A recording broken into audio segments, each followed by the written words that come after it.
ધોરણ 12 chapter number 12 biotechnology અને તેના પ્રયોજનો. પ્રશ્ન છે, રોગના નિદાન માટેની આણ્વીય પદ્ધતિઓ સમજાવો. મિત્રો, તમે જાણો છો કે નિદાન એટલે શું, ડાયગ્નોસિસ એટલે શું? તો કોઈ પણ રોગનો જો ઉપચાર કરવો છે, કોઈ પણ રોગની સારવાર કરવી હોય તો પહેલાં કયો રોગ થયો છે, એ રોગના ચિહ્નો શું છે, આ રોગ કેટલો અસરકારક છે, એનું નિદાન ડાયગ્નોસિસ કરવું જરૂરી હોય છે. જો યોગ્ય રીતે આપણે નિદાન કરી શકીએ અને રોગની પરખ કરી શકીએ તો આપણે એની ટ્રીટમેન્ટ પણ ચોક્કસ રીતે કરી શકતા હોઈએ છીએ. તો ટૂંકમાં રોગની અસરકારક સારવાર કરવી હોય, રોગની અસરકારક સારવાર ટ્રીટમેન્ટ કરવી છે, આ અસરકારક સારવાર કરવા માટે રોગનું પ્રારંભિક નિદાન, શરૂઆતમાં જ એ રોગ પરખાઈ જાય કયા પ્રકારનો છે તો પ્રારંભિક નિદાન જરૂરી હોય છે. સાથે સાથે તમને કહું કે રોગની દેહધર્મ વિદ્યા, રોગની દેહધર્મ વિજ્ઞાનની પણ સમજવી આવશ્યક છે. રોગની અસરકારક સારવાર માટે રોગનું પ્રારંભિક નિદાન થઈ જાય, કયો રોગ થયો છે જાણી લેવાય, એ બાબત તો જરૂરી છે જ. પણ સાથે સાથે જે રોગ માટેનો રોગકારક આપણા શરીરમાં પ્રવેશ્યો છે એનું જીવનચક્ર, લાઈફ સાયકલ કેવું છે, એની પ્રબળતા કેવી છે, એ કેવા પ્રકારની અસરો પ્રેરે છે, એ ક્યારે મૃત્યુ પામે છે, એનું આયુષ્ય કેટલું છે, જેવી બાબતો, અથવા એ શરીરની અંદર જઈને કેવા પ્રકારના પ્રોટીનનું નિર્માણ કરે છે, ટૂંકમાં રોગની દેહધર્મ વિદ્યાને સમજવી પણ આવશ્યક બને છે. મિત્રો, તમે જાણો છો કે મોટાભાગે રોગોના નિદાન માટેની ઘણી બધી પદ્ધતિઓ શોધાયેલી છે, પણ એ પૈકીની કેટલીક મુખ્ય પદ્ધતિઓની વાત કરીએ તો રોગનું નિદાન કરવા માટેની આપણે કેટલીક પદ્ધતિઓની વાત કરીએ છીએ કે જેમાં એક પદ્ધતિ તમે જાણો છો, અગાઉ પણ આપણે એની ચર્ચા કરી ચૂક્યા છીએ, recombinant DNA technology. Recombinant DNA technology, જેમાં તમે જાણો છો કે બે ભિન્ન સજીવોના જનીન્દ્રવ્યના ટુકડાઓને લઈને રિકોમ્બિનન્ટ ડીએનએ બનાવવામાં આવે છે. તો એક પદ્ધતિ છે. બીજા નંબરની જે પદ્ધતિ છે એને આપણે પીસીઆર, પોલિમરેજ ચેઇન રિએક્શન પદ્ધતિ કહીશું. અને ત્રીજા નંબરની જે પદ્ધતિ છે ખાસ કરીને એઇડ્સ જેવા રોગ માટે જવાબદાર છે, જેને આપણે એલિઝા ટેસ્ટ કહીશું, એલિઝા કસોટી કહીશું. આ એલિઝા, જેનો ફૂલ ફોર્મ છે એન્ઝાઇમ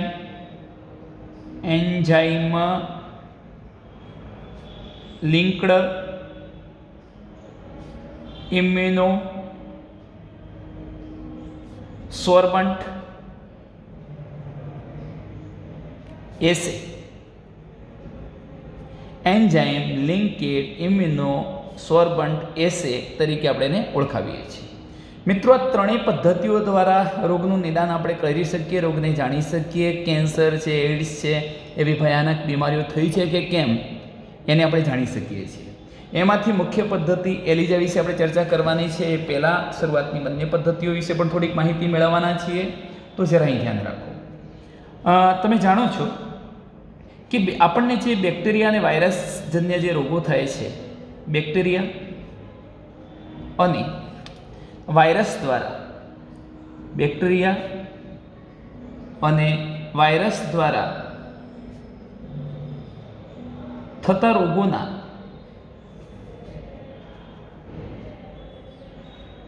લક્ષણો દ્વારા તેમની જાણ થતાં પહેલાં જ, તેમની જાણ થતાં પહેલાં જ તેમની સંખ્યા ઘણી વધી ગઈ હોય છે. હકીકતને સમજો કે કેટલીક વાર એવું બને છે કે આપણને બેક્ટેરિયા અને વાયરસગ્રસ્ત જે રોગો થાય છે, બેક્ટેરિયા અને વાયરસનો ચેપ લાગે છે, તો આ બેક્ટેરિયા કે વાયરસથી આપણને કયો રોગ થયો છે એનું નિદાન થાય એ પહેલાં જ એ રોગકારક બેક્ટેરિયા અને વાયરસની સંખ્યા આપણા શરીરમાં અનેક ગણી વધી ચૂકી હોય છે.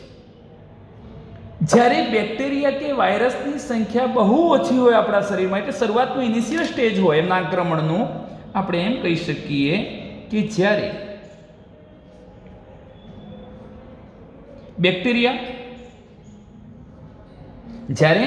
બેક્ટેરિયા કે વાયરસની સંખ્યા કેવી હોય? બહુ ઓછી હોય.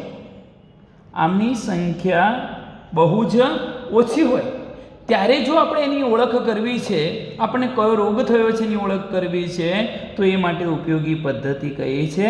PCR પોલિમરેજ ચેઇન રિએક્શન પદ્ધતિની મદદથી તેના ન્યુક્લિક એસિડના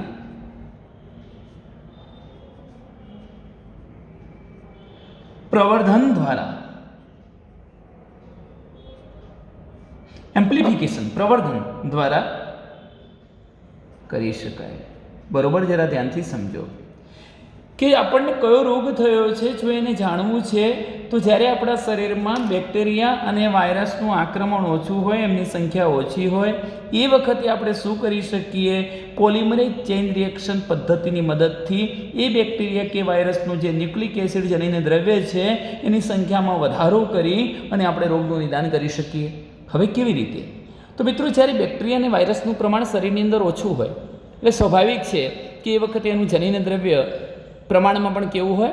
ઓછું હોય. હવે એ ઓછા જનીન દ્રવ્ય ધરાવતા પ્રમાણવાળા જે ટુકડાઓ હતા એને પોલિમરેજ ચેઇન રિએક્શનની મદદથી એની અનેક નકલો મેળવવામાં આવે અને ત્યાર પછી પ્રયોગશાળામાં એને અભિવ્યક્ત કરાવવામાં આવે.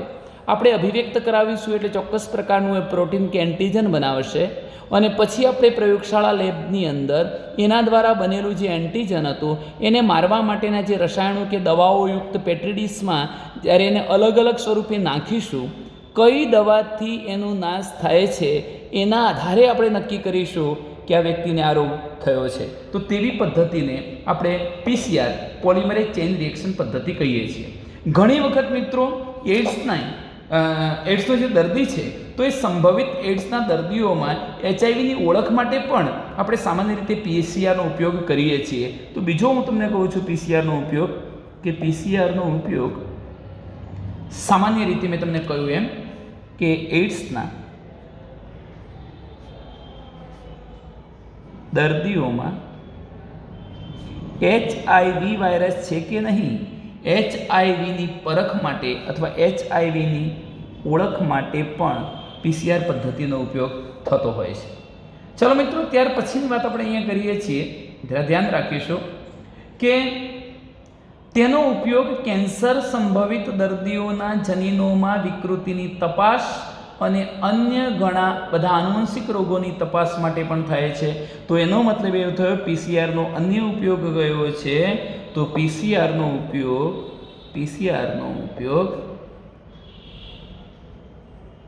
કેન્સર સંભવિત, જેને કેન્સરની સંભાવના છે એવા દર્દીઓમાં, કેન્સર સંભવિત દર્દીઓના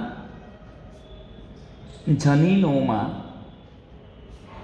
વિકૃતિ છે કે નહીં, કયું જનીન વિકૃત બન્યું છે નથી બન્યું, એ વિકૃતિની તપાસ કરવામાં પણ PCR પદ્ધતિનો ઉપયોગ થાય છે.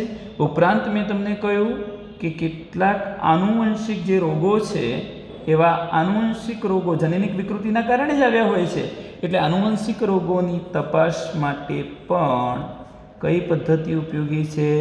PCR પદ્ધતિ ઉપયોગી છે.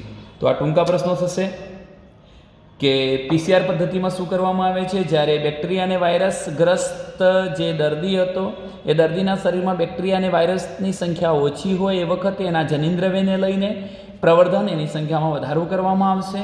મેં કહ્યું એમ લેબોરેટરીની અંદર જુદી જુદી દવાઓ દ્વારા એ રોગકારકનો નાશ થાય છે કે કેમ એનું ડિસિઝન લીધા પછી કયો રોગ છે નક્કી કરી શકાય. બીજા નંબરનો મુદ્દો કે એડ્સના સંભવિત દર્દીઓમાં HIVની હાજરી છે કે નહીં એની પરખ કરવા માટે PCR પદ્ધતિનો ઉપયોગ થઈ શકે. કેટલાક કેન્સરના સંભવિત દર્દીઓ એને ખરેખર કેન્સર થયું છે કે કેમ એનામાં કયા જનીનો વિકૃત બન્યા છે કેન્સર માટેના એની તપાસ કરવામાં, અને આનુવંશિક રોગો થયા છે કે કેમ એની તપાસ કરવા માટે પણ PCR પદ્ધતિનો ઉપયોગ થાય છે. હવે આ બાબત સમજવા જેવી છે. તમે જોજો કે એક શૃંખલામય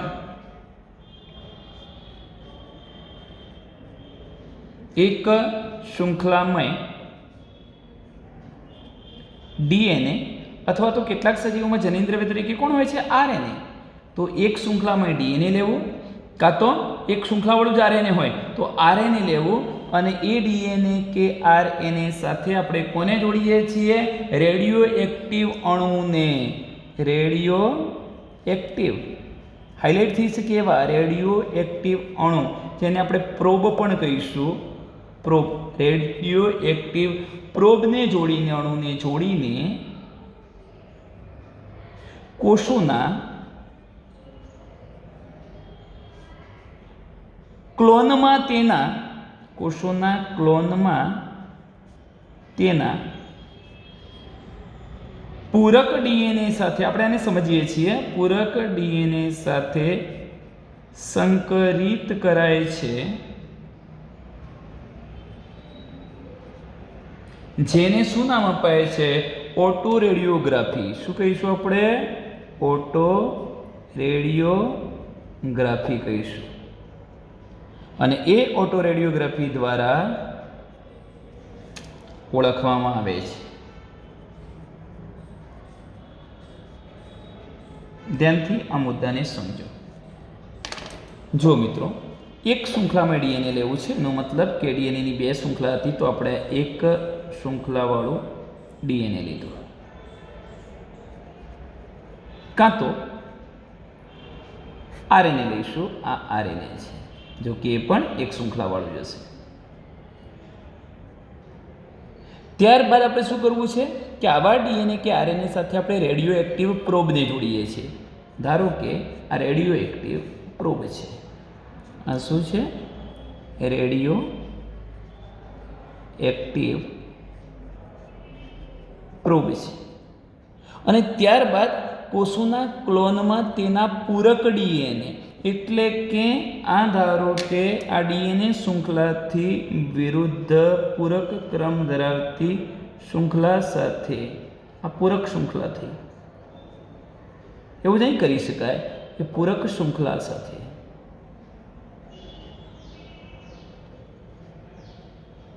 એને સંકરિત કરી દેવાનું, એટલે હાઇબ્રિડ શૃંખલા બની ગઈ. આ પણ હાઇબ્રિડ શૃંખલા બની ગઈ. આ પદ્ધતિને આપણે ઓટો રેડિયોગ્રાફી પદ્ધતિ કહીએ છીએ. આ પદ્ધતિ દ્વારા પણ આપણે રોગકારકને ઓળખી શકીએ. અહીંયા જુઓ આગળનું સ્ટેજ કેવી રીતે. તો ક્લોન કે જેમાં વિકૃત થયેલું જનીન જોવા મળે છે, વિકૃત જનીન જોવા મળે છે, એવું વિકૃત જનીન આ ફોટોગ્રાફિક ફિલ્મ પર દેખાતું નથી. ફોટોગ્રાફિક ફિલ્મ પર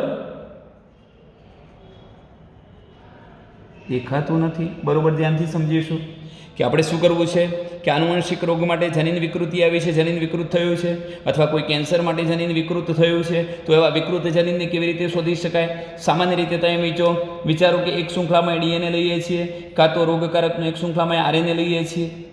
હવે માની લો કે એની સામે આપણે કોને જોડીએ છીએ? પૂરક DNAની શૃંખલાને જોડી દઈએ છીએ. આ રીતે શું બનાવ્યું? સંકરણ DNA બનાવી દીધું, સંકરણ જનીન દ્રવ્ય બનાવી દીધું. હવે થવાનું શું મિત્રો કે જો આપણા શરીરની અંદર કોઈક જનીનમાં વિકૃતિ આવી છે, તો એ જનીનનો ક્રમ આ જે એકલ શૃંખલાવાળું DNA કે RNA હતું એને પૂરક હોઈ શકે નહીં, પરિણામે એની સાથે જોડાશે નહીં, અને જોડાશે નહીં તો એ ફોટોગ્રાફિક ફિલ્મ પર, પ્લેટ પર જોઈ શકાતું નથી. એટલે ક્લોન કે જેમાં વિકૃત જનીન જોવા મળે છે તે ફોટોગ્રાફિક ફિલ્મ પર દેખાતા નથી. કેમ કે પ્રોબ તથા ઉત્પરિવર્તિત એટલે વિકૃત જે જનીન હતું એ એકબીજાને પૂરક હોતા નથી. આ જે પ્રોબ હતી એ અને પેલું જે વિકૃત જનીન હતું એકબીજાને પૂરક બની શકતા નથી. ચલો મિત્રો, હવે આપણે જે ચર્ચા કરવી છે એ ખાસ કરીને એલિઝા વિશે કરવી છે. થોડુંક આપણે નેટ લેવલને લઈને થોડું વિચારી લઈએ આના વિશે, તો ધ્યાન રાખજો. એલિઝા ટેસ્ટ અગત્યનો ટોપિક છે. એલિઝાની આપણે ચર્ચા કરીએ છીએ. આ એલિઝા શું છે મિત્રો, અહીં ધ્યાન રાખો. હું લખીશ શબ્દ ELISA, એલિઝા. આપણે એનું ફૂલ ફોર્મ શું લખ્યું છે? એન્ઝાઇમ લિંક્ડ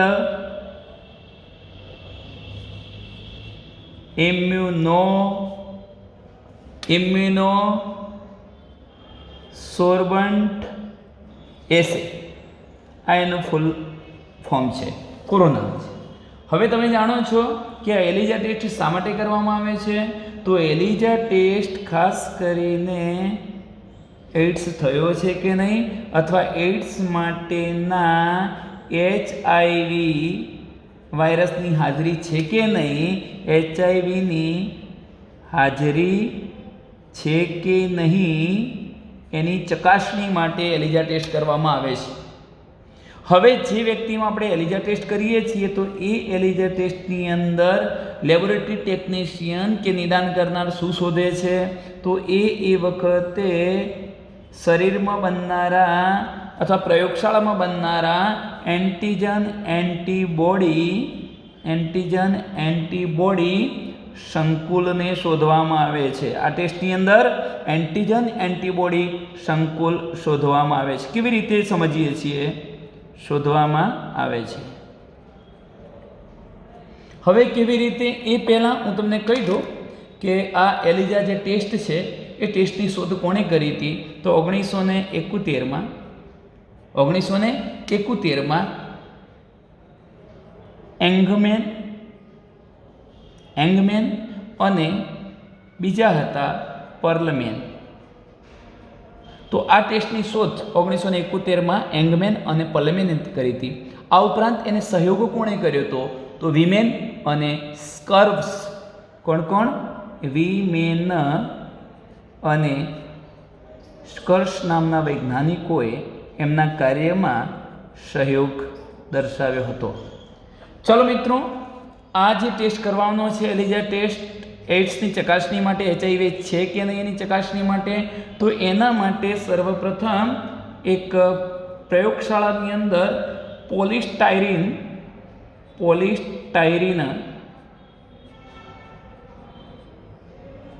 માઇક્રોટાઇટર પ્લેટ લેવામાં આવે છે. આ પોલિસ્ટાયરીન માઇક્રોટાઇટલર પ્લેટ શું છે કે જેની અંદર સામાન્ય રીતે આ પ્રકારની રચના હશે. આ એક પ્લેટ છે જેમાં આવા થોડા અંતરે ખાડાવાળા ભાગ હોય છે મિત્રો. આવી એક પ્લેટને પસંદ કરવામાં આવે છે.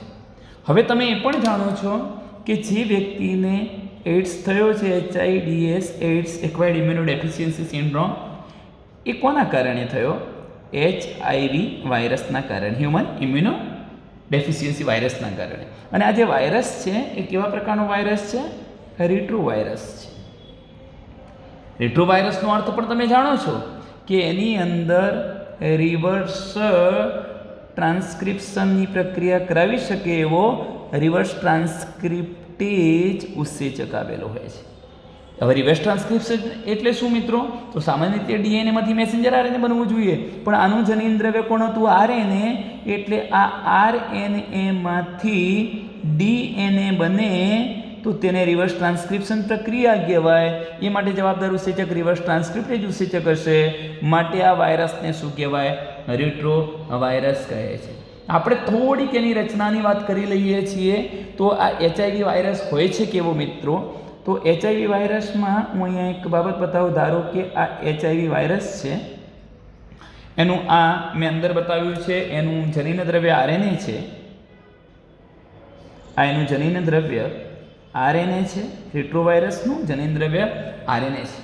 આ ઉપરાંત પણ હું તમને કહું તો આની ફરતે એક આવરણ આવેલું છે આ પ્રકારનું. જો કે એ આવરણ પ્રોટીનનું આવરણ છે, પ્રોટીનનું વિશિષ્ટ આવરણ છે. અને એના પર હું તમને કહી દઉં તો ગ્લાયકોપ્રોટીન આવેલા છે જે એન્ટીજન તરીકે વર્તે છે. જેમ કે હું બતાવું તમને, આ એક ગ્લાયકોપ્રોટીન એની સપાટી પર, આ બીજું ગ્લાયકોપ્રોટીન, ત્રીજું ગ્લાયકોપ્રોટીન, આ રીતે એ આવરણની સપાટી પર ગ્લાયકોપ્રોટીન આવેલા હોય છે. આવા જે ગ્લાયકોપ્રોટીન છે મિત્રો, એ જ કયા તરીકે વર્તે છે? એન્ટીજન તરીકે વર્તે છે. એન્ટીજન તરીકે વર્તતા ગ્લાયકોપ્રોટીન આવેલા છે, ગ્લાયકોપ્રોટીન. અને આ ગ્લાયકોપ્રોટીનનું નામ છે મિત્રો GP120, GP120, GP120 નામનું ગ્લાયકોપ્રોટીન આવેલું છે. એટલું જ નહીં, આ ગ્લાયકોપ્રોટીન તો છે જ, પણ એ ગ્લાયકોપ્રોટીન જે એન્ટીજન હતા એની ફરતે પણ એક પ્રોટીનનું કવચ અથવા રક્ષણાત્મક આવરણ આવેલું છે. આ કેપ્સ્યુલ આવરણ આવેલું છે, સુરક્ષિત આવરણ. એને સુરક્ષા પ્રદાન કરતું સુરક્ષિત પટલ આવેલું હોય છે. એના કારણે શું થાય કે જ્યારે આવો HIV આપણા શરીરની અંદર જાય છે ત્યારે આપણું રોગપ્રતિકારક તંત્ર ખરેખર એને ઓળખી લઈને, કેવા પ્રકારનું એન્ટીજન છે એને ઓળખી લઈને એન્ટીબોડી ઉત્પન્ન કરી દેવો જોઈએ. પરંતુ આની પર આ એક સુરક્ષિત પટલ હોવાના કારણે આપણા શરીરના રોગપ્રતિકારક તંત્રના કોષો આ પ્રોટીનની ઓળખ કરી શકતા નથી, એટલે તાત્કાલિક એન્ટીબોડી ઉત્પન્ન કરી શકતા નથી. અને કરે એ પહેલાં તો એ પોતાની સંખ્યામાં શું કરી દેશે? વધારો કરી દેશે. હવે એક બીજી બાબત તમને કહી દઉં છું. જો તેઓ ખુલ્લા હોત, આવું ઉપરનું આવરણ ન હોત, તો શું થતું? આપણું રોગપ્રતિકારક તંત્ર ઝડપથી એને ઓળખી લેતું અને ઓળખી લઈ અને શું કરતું હતું? એન્ટીબોડી સર્જી આનો સરળતાથી નાશ કરી દેતું, જેથી કરીને આપણને રોગ થઈ શકતો નહીં. પરંતુ હવે તમે જુઓ કે સામાન્ય રીતે શું થાય છે કે આવા જે HIV વાયરસ હતા, એ HIV વાયરસ આપણા શરીરના રોગપ્રતિકારક તંત્રના મુખ્ય કોષો લિમ્ફોસાઇટ, એ લિમ્ફોસાઇટની અંદર દાખલ થાય છે. ધારો કે હું બતાવું છું, આ લિમ્ફોસાઇટ, લસિકા કોષો, આ છે આપણા લિમ્ફોસાઇટ. અને એની અંદર પણ મિત્રો તમને હું કહું, CD4 નામનું જે પ્રોટીન આવેલું છે, અહીંયા હું બતાવું છું કે આ જે પ્રોટીન છે, આ પ્રકારનું પ્રોટીન CD4 પ્રકારનું આ પ્રોટીન છે.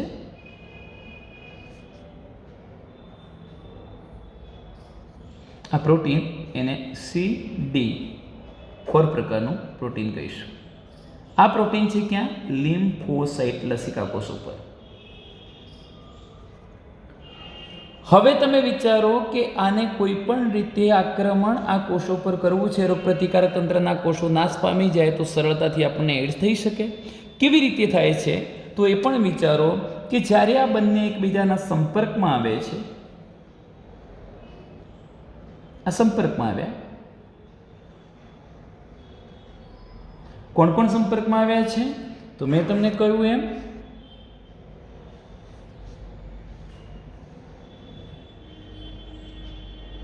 રેટ્રોવાયરસ, અને ત્યાર પછી આપણે અહીંયા શું બતાવ્યું હતું? આના પર અહીંયા બતાવ્યું હતું આપણે આ કયા પ્રકારનું પ્રોટીન બતાવ્યું હતું? Glycoprotein GP120. અને આનું આ પ્રોટીન કયું છે? આ છે CD4 પ્રોટીન. આ બંને એકબીજાના સંપર્કમાં આવશે ત્યારે વચ્ચેથી પેલું આવરણ દૂર થઈ જાય છે. અને આવરણ દૂર થતાં હવે જે માર્ગ સર્જાય છે, એ માર્ગના આધારે એ પોતાના જનીન દ્રવ્યને યજમાન શરીરના લિમ્ફોસાઇટની અંદર દાખલ કરી દે છે. ઝડપથી પોતાની સંખ્યામાં વધારો કરી આ કોષોનો નાશ કરે છે. આપણા લિમ્ફોસાઇટનો નાશ થતાં આપણને આપણી જે રોગ પ્રતિકારકતા હતી, એ રોગ પ્રતિકારકતા ઘટી જાય છે. આપણા શરીર પર ઘણા બધા પ્રકારના રોગો, ઘણા બધા રોગો શરીરને ઘેરી વળે છે અને આપણને ઘણા બધા રોગો કરે છે, જેને આપણે સંયુક્ત રીતે શું કહીએ છીએ? એડ્સ તરીકે ઓળખાવીએ છીએ. હવે મિત્રો, આ લોકો પ્રયોગશાળાની અંદર કેવી રીતે એલિઝા ટેસ્ટ કરે છે, તો આપણે થોડીક એની રજૂઆત જોઈ લઈએ છીએ. બરોબર ધ્યાનથી સમજો કે હું અહીંયા મેં તમને પહેલાં જ કહ્યું હતું કે એન્ટીજન એન્ટીબોડી સંકુલને શોધવામાં આવે. હવે સામાન્ય રીતે તમે જોઈ શકો છો કે શરીરમાં આવા એન્ટીજન એન્ટીબોડી સંકુલ બને એ પહેલાં તો મોટાભાગે આ HIV વાયરસ કોનો નાશ કરી દે છે? લિમ્ફોસાઇટનો નાશ કરી દે છે. એટલે કુદરતી રીતે આવા સંકુલ લગભગ જોવા નથી મળતા, અથવા જોવા મળે તો બહુ ઓછી સંખ્યામાં. ઘણી વખત એને ઝડપથી શોધી શકાતા નથી. એટલે હવે એને પ્રયોગશાળામાં શોધવા પડે. પ્રયોગશાળામાં શોધવા માટે શું કરવામાં આવે છે? મેં તમને કહ્યું કે આ પોલિસ્ટાયરીન માઇક્રોટાઇલર પ્લેટ લેવામાં આવે. આ પ્લેટની અંદર હવે હું તમને અહીંયા બતાવું છું, આ રત્નાને થોડીક મોટી બતાવી દઈશું મિત્રો. જુઓ કે ધારો કે આ પ્લેટ છે, આની અંદર આ ખડા જેવો ભાગ હતો, પ્લેટ છે. આની અંદર હવે શું કરવામાં આવે કે પ્રયોગશાળામાં બનાવવામાં આવેલા સંશ્લેષિત જે GP120 પ્રોટીન હતા, GP120 પ્રોટીન આ પ્રયોગશાળામાં બનાવવામાં આવ્યા હતા, એને આ ખડા જેવા ભાગની અંદર ભરવામાં આવે. હવે તમે વિચારી શકો છો કે એના પર તો કોણ હતું? તો એના પર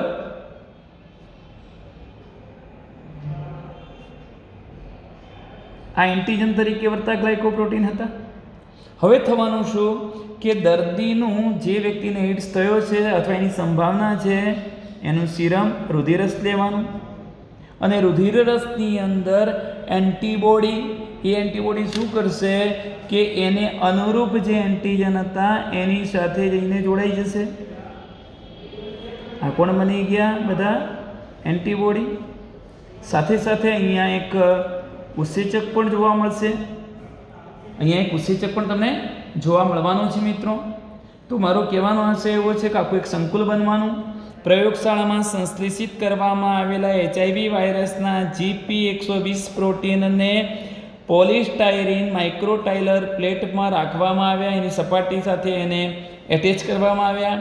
ત્યાર પછી જે વ્યક્તિને એઇડ્સ થયો છે એના શરીરમાં પણ કુદરતી રીતે થોડાક એન્ટીબોડીઝ ઉત્પન્ન થયા હશે, એનું સીરમ લેવામાં આવ્યું, સીરમની અંદર એન્ટીબોડી હતા. હવે એ એન્ટીબોડી એને અનુરૂપ એવા એન્ટીજન, કારણ કે અહીંયા આવરણ રાખ્યું નહોતું આ પ્રકારનું આવરણ, એટલે સરળતાથી એને ઓળખી લેશે, એની સાથે જોડાઈ જશે અને અહીંયા સંકુલ આપશે આપણને કયો? એન્ટીજન એન્ટીબોડી સંકુલ. પણ એવા એન્ટીબોડી પણ ઉત્પન્ન થયા હશે કે જે આ પ્રકારના પ્રોટીન સાથે જોડાયા ન હોય, અથવા કોઈપણ પ્રકારનું આવું સંકુલ ન બને તો એમ સમજવું કે એ વ્યક્તિમાં HIVની હાજરી હોઈ શકે નહીં. તો મિત્રો આ પ્રકારે એલિઝા ટેસ્ટ કરવામાં આવતો હોય છે. તો અહીં આપણે છેલ્લા 2 વાક્યોની ચર્ચા કરી દઈએ કે એલિઝા એન્ટીજન એન્ટીબોડી પારસ્પરિક ક્રિયાઓના સિદ્ધાંત પર કામ કરતી એક પદ્ધતિ છે, જેમાં એન્ટીજન એટલે પ્રોટીન કે ગ્લાયકોપ્રોટીનની હાજરી દ્વારા અથવા રોગકારકના વિરુદ્ધ સંશ્લેષિત જે એન્ટીબોડી હતા એના દ્વારા રોગકારકો દ્વારા ઉત્પન્ન થતા સંક્રમણની ચકાસણી કરવામાં આવે છે. આટલે સુધી આપણે અટકીએ છીએ મિત્રો. નમસ્તે.